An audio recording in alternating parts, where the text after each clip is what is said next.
Oke, Assalamualaikum warahmatullahi wabarakatuh. Selamat berjumpa kembali ya dengan Bung Pais di channel yang berbahagia ini ya. Sahabat-sahabat sekalian, kali ini saya akan bicara tentang pemerintah ya atau negara Indonesia ini wajib membangun BUMN marketplace ya.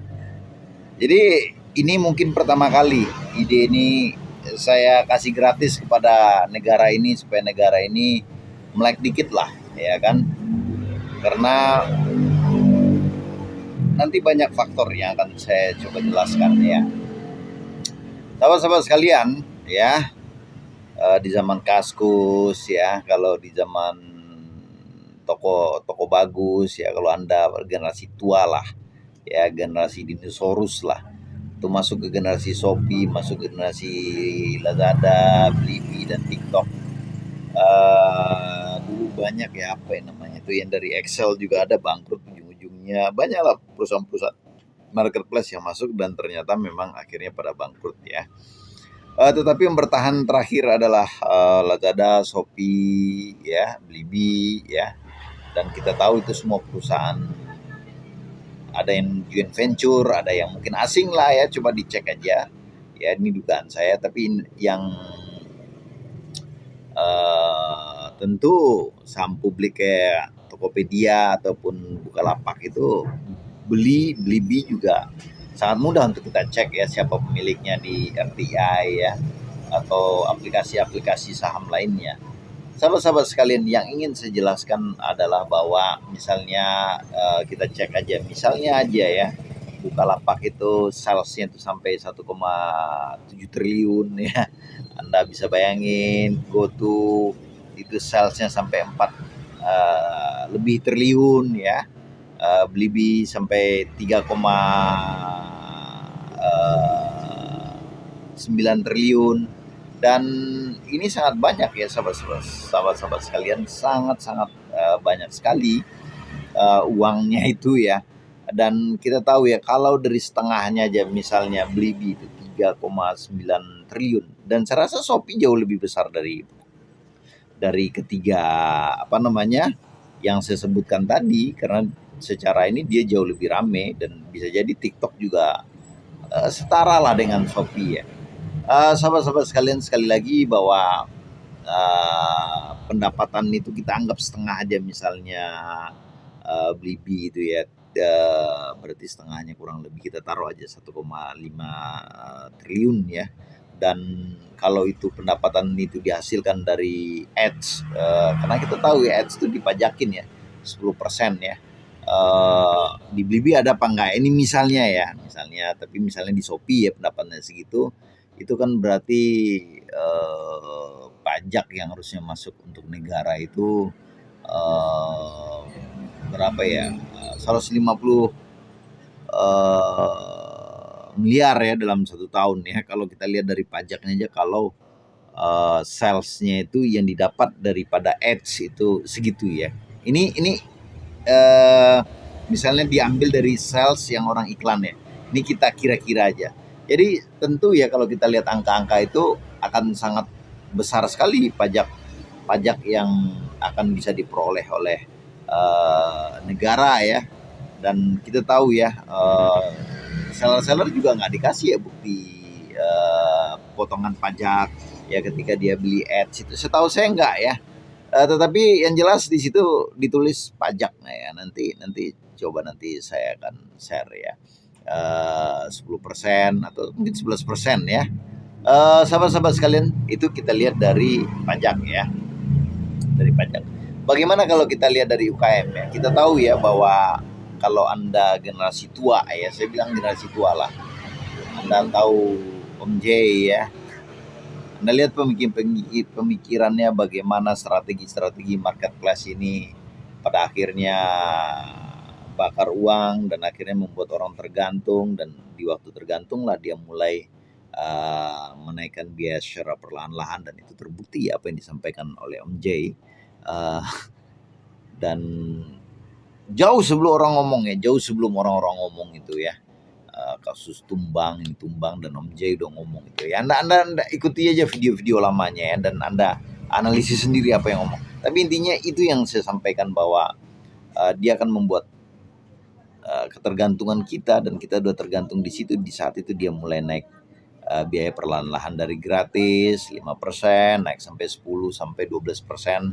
Pajak juga diadain ya, pajak wajar lah ya. Terus live streaming juga mungkin ada ads-nya sekarang ya. Dan saya rasa itu poinnya, sehingga UKM itu kalau nggak pintar membaca, dan saya yakin juga ya, kalau UKM itu nggak pintar membaca hal ini akan sangat berat bagi UKM untuk naikin. Dia harus memproduksi terus, akhirnya terjebak ke dalam pricing predator. Nah ini yang harus diselamatkan oleh pemerintah ya. UKM kan taunya, mereka kan mohon maaf, UKM sekolahnya apa sih? Kebanyakan kan kita tahu lah, orang sarjana akuntansi aja ya berlulus nih, fresh graduated, disuruh buka laporan keuangan Shopee, saya rasa mungkin cuma 5-10% yang bisa bikin itu laporan dengan baik ya, karena kerumitan itu sangat tinggi. Di samping menguasai Excel advance, dan dia juga harus menguasai keuangan yang lebih banyak gimmicknya kalau saya bilang ya. Nah sahabat-sahabat sekalian, sekali lagi tentu ya, dengan produksi mereka udah tergantung produksi, akhirnya mereka menjual barang, buang barang lah bahasa saya, sehingga mereka nggak memperhatikan harga lagi, akhirnya mereka tertekan. Dan Anda bisa bayangkan ya, siapa investor daripada Shopee, siapa investor dari Bukalapak, siapa investor dari Blibli, dan cuan itu lari kemana ya kan. Maksudnya kalau investornya dari luar, tentu cuannya akan banyak lari keluar kan, kalau ada pembagian dividen kan. Kalau enggak ya tentu kita cuma dapat di Indonesia ini lapangan kerja dan jualan. Dan pemerintah coba dicek ya, bahwa pricing predator itu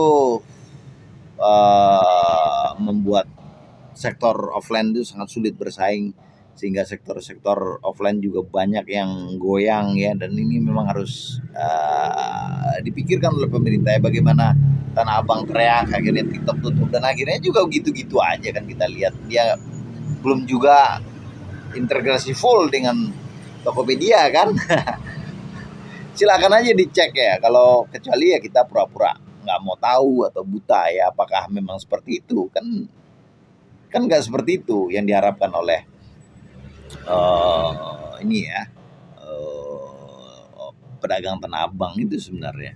Nah sahabat-sahabat sekalian, makanya itu saya bilang, dan ini kemungkinan kita lihat juga ancosnya Shopee itu di bulan ini udah rilis ya, naik sampai 20-30%. Ya yang ngerti aja itu, pemerintah kan banyak yang pintar-pintar di situ kan ya. Apa mungkin sebuah barang ya bisa untung sampai biaya iklannya aja 40% misalnya. Dan tentu sekali lagi, sebenarnya poinnya itu kemampuan orang membaca laporan keuangan tuh nggak ada, karena marketplace itu membuat laporan keuangan tuh rumit ya, nggak sederhana yang Anda pikir ya, nggak sesederhana Anda pikir. Bisnis analisnya itu versi mereka, bukan versi pencatatan akunting yang benar. Boleh Anda cek sendirilah ya, apa yang dimaksud pendapatan atau omset oleh marketplace itu tentu berbeda dengan apa yang dimaksud oleh pencatatan akuntansi sederhana ya. Sahabat-sahabat sekalian, gimmick ini dimainkan terus ya oleh marketplace, sehingga kita orang-orang bodoh ini yang dari UKM, yang otaknya terbatas ya, yang harus belajar melek terus ya, tentu akan berat. Dan belum lagi iklan yang selalu berkembang ini, terlalu pinter ini orang-orang ini ya. Sekali lagi ya, pemerintah harus melindungi segala tumpah darah rakyat Indonesia nih. Kalau enggak nih kita bakal kering ini, saya bilang. Selamatkan bangsa Indonesia nih, selamatkan rakyat Indonesia ini. Banyak orang yang sebenarnya jualan UKM itu rugi karena ya saya bilang ya, pengetahuan kurang. Ya mereka nggak tahu apa yang harus mereka lakukan dan apa yang bisa mereka lakukan. Mereka terjebak dalam permainan yang ujung-ujungnya itu ya dimainkan ya oleh algo ya.